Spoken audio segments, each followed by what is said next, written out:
Welcome back, students.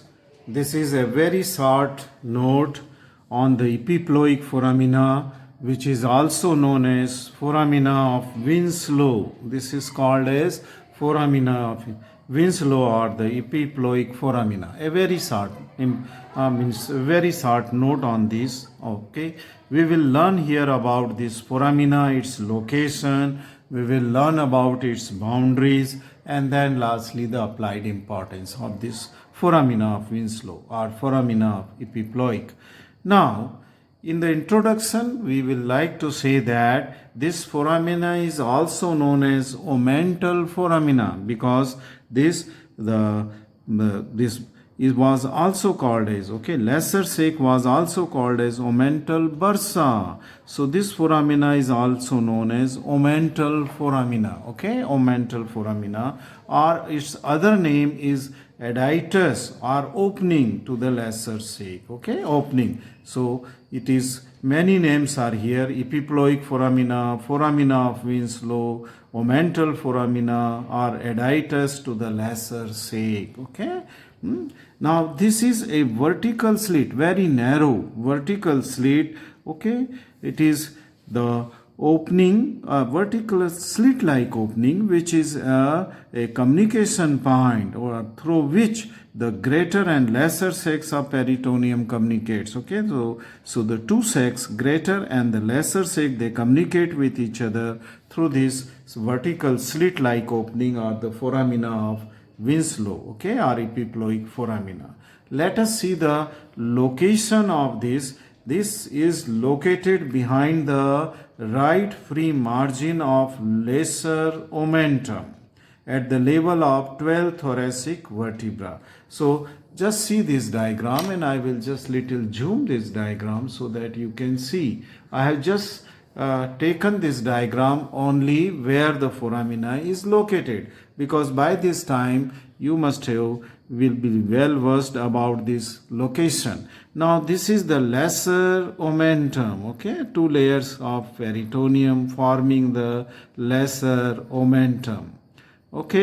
Now this lesser omentum is when it will go more towards the right side, it will form a free margin of the lesser omentum. So this is the free margin of the lesser omentum, right free margin of the on the right side, And while it is the peritoneum is winding around it from the superficial to the deep layer here, it is enclosing the three components of here in the free margin. Which are these? This is the bile duct, which lies more onto the right side, and then the hepatic artery, which is onto the left side of the bile duct. Hepatic artery is here, and just posterior to these two structures which are vertically running, this is the portal vein, this is the portal vein. So all these three structures, they are enclosed in the free margin, of the lesser omentum, lesser omentum. And this is that opening, aditus to lesser sac, foramina of Winslow, or epiploic foramina, or opening in the lesser sac, where this arrow is passing. This is that very narrow slit-like opening. And here posteriorly, this is at the level of the T12. So its location is in front of the T12 thoracic vertebrae, which is also in relation to that of the aorta, descending aorta, and inferior vena cava. This small structure which I have drawn is nothing but the right suprarenal gland. Suprarenal gland, because we are on the right side of the midline, this T12 vertebra. So it is the right suprarenal gland, and is still inferior to this level will be the right kidney, it will be the right. But this is not in relation to the foramen, kidney is not in relation to the foramina. I hope that you have understood. At the same time, let us see about this diagram, which is a vertical theoretical diagram, nothing to do with the real diagram, This is just for remembrance of the relationship of this foramina of Winslow or epiploic. This boundary indicates that this is a foramina, there is no boundary, okay, but I have just drawn to show you that this is that epiploic foramina and how it is bounded. See this, it is at the level of T12, thoracic 12. So it is posterior side where the inferior vena cava and T12 thoracic vertebrae. And this is the lever, that is chordate process of the lever. So it is the superior side because lever lies superior to this opening. And inferiorly, it is the first part of the duodenum, okay, because it lies inferior.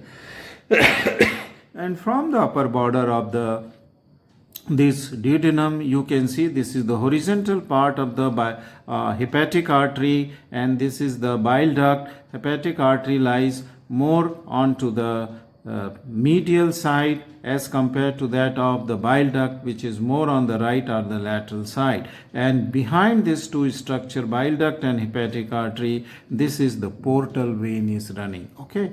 So all these three structures, they are vertical, and as in the transverse section we have seen that they are enclosed in the fold of peritoneum, which is called as the free margin of the lesser omentum.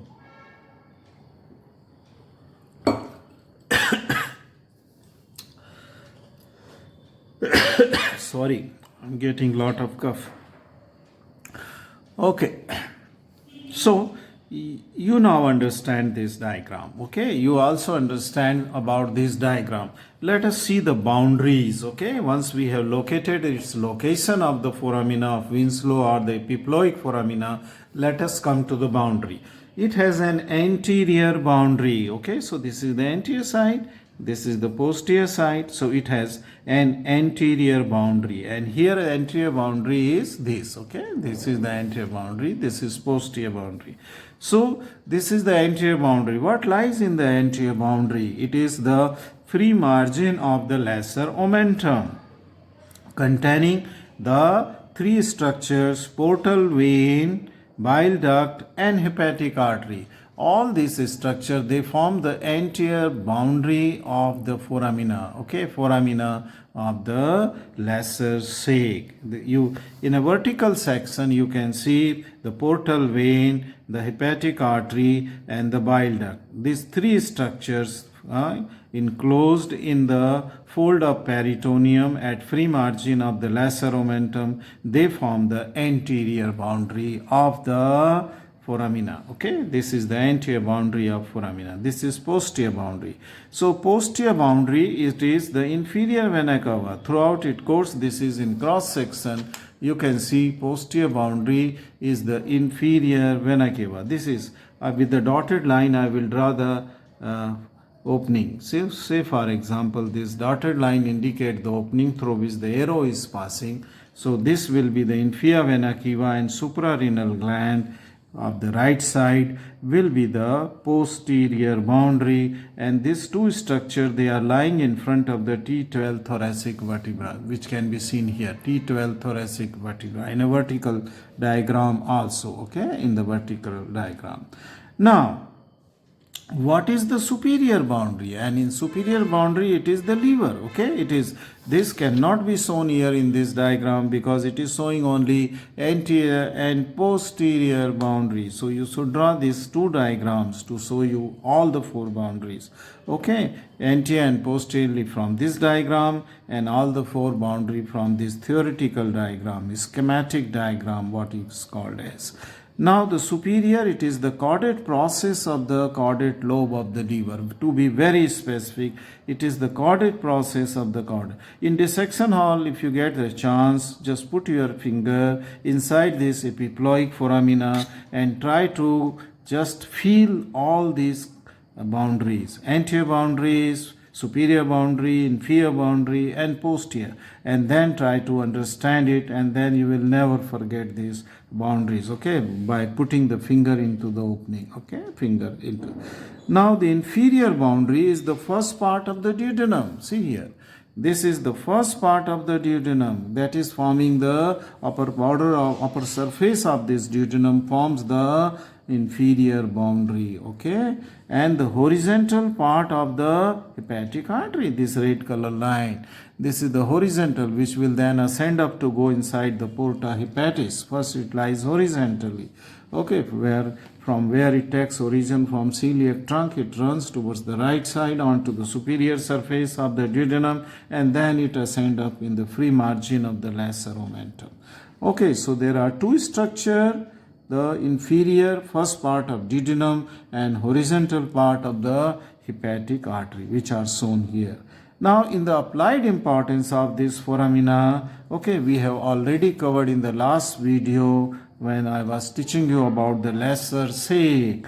Now, it is the strangulated internal hernia is common to takes place in the lesser sac. So, strangulated internal hernia in the lesser sac. What happens that the loop of intestine may go through this slit-like narrow opening, okay, and then it goes inside the cavity of the lesser sac, okay, which is shown here in the red color. And when it goes inside this cavity, okay, it remains there, okay, because then the fluid collection, if it takes place within the lumen of the intestinal loop, then it swell up and it cannot be brought back because this space is very narrow of the opening, okay. And then I have told you the surgical procedure by which you can just pull back this loop of the intestine into the greater sac, okay. This is the same diagram which I have shown you.